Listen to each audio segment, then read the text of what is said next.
Hey guys, thanks for checking out the video. Today we're going to be doing a free modification on the 2022 Subaru WRX. It's going to give us a little bit more power, so it is something that you might want to consider doing.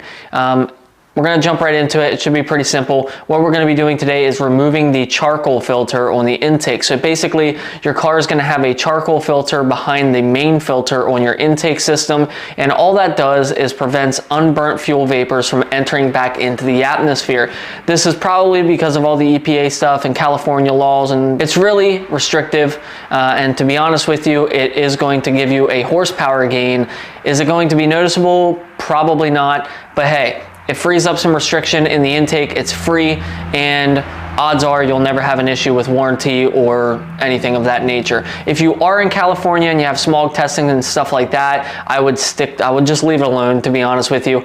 Or if you're extremely worried about warranty, but they're probably not going to pull apart your factory intake box to see if you've altered it, and if they do, you could always put the charcoal filter back in place. And I'm sure you guys were wondering, well, are you going to be able to show us real results or dyno sheets or anything of that nature? And unfortunately, I'm not going to be able to do that. But Engineering Explained has actually done that on a cross-track in the past, and I'm going to be referencing his numbers. So he had a factory cross-track with the factory airbox, and he removed the charcoal filter and made 4 wheel horsepower and 4 foot-pounds of torque just by removing the charcoal filter. Are you going to feel that in the driver's seat? No, but it's a number, it's there.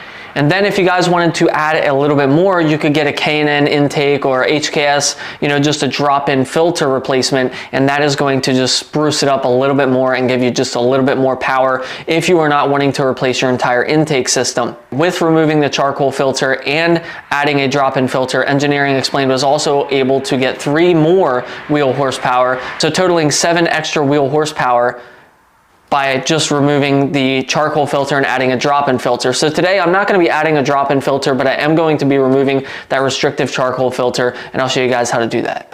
So with any install, we got to start by popping the hood. All you guys are going to need for this install is a flathead screwdriver, and what we're going to do is loosen up this clamp on the intake. Once you have that loosened, we can grab onto the connector for the mass airflow sensor and give it a pinch, and we can pull that off. Since I've never pulled this off before, it's probably going to take a little bit of force. Now it is going to be difficult to show you, but there is a little clip that is holding the wire to the intake box, and it's down here. All we got to do is take our flathead and push in on it as we're pulling out.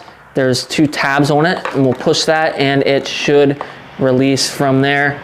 It is just a plastic tab that holds that onto the intake box. Now we can take and flip up both of our latches, and that should allow this to be completely removed from the car. So here's our main filter. You can see brand new, the car has 200 miles on it. And we'll pull this out. Right here is your charcoal filter, and it really is restrictive. So getting rid of this is going to be a nice bonus. I'll be honest with you guys, adding an aftermarket intake to your car really isn't going to give you much more than 5 to 10 wheel horsepower anyway. So modifying your factory airbox to do this, it's just as effective. It really is. The factory airbox is very effective. It does its job well with all the ducting and everything, and a good drop-in filter. You don't need a cold air intake unless you want the noise. So now we can take our filter here, and we can take our flathead and get underneath this charcoal filter and just pry it up.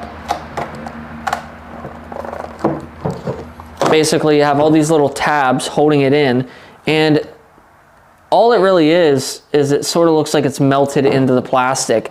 And so we're just kind of breaking and separating that. To get that first initial one, you should be able to just pull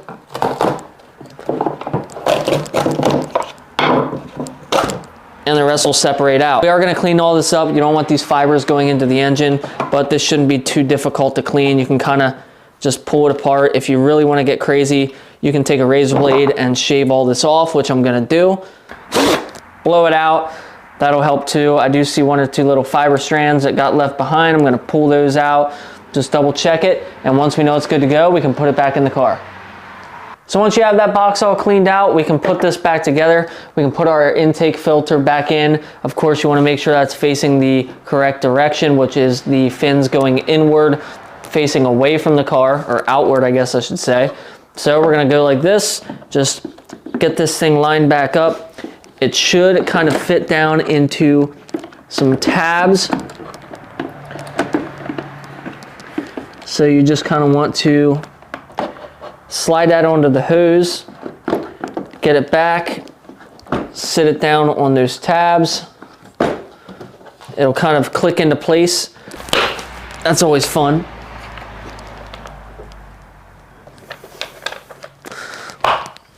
All right, we can clip our wire back into place on the back of the intake box, and then we can plug our mass airflow sensor back in. And last but not least, and very importantly, retighten our clamp. And we are all done. Well guys, that is it for removing the charcoal filter on the 2022 Subaru WRX. As I said, you're gonna gain a little bit of horsepower on a dyno, but are you gonna feel it? Probably not. But either way, it's there, it's free power, you might as well, right? That's what we're all about here. Anyways, thank you guys for checking out the video. If you have any questions or feedback, leave it in the comments. That's gonna be it, guys. Again, if you do want to get an aftermarket air intake filter, a drop-in filter, you can go with the K&N filter or something of that nature, or you can just scratch it all together and get an aftermarket intake. I will probably get an aftermarket intake down the road just because I do like the noises, and on my 2020 WRX, it was amazing. It sounded so good. Anyways, a lot of fun. Thank you guys for checking out the video. I'll see you in the next one.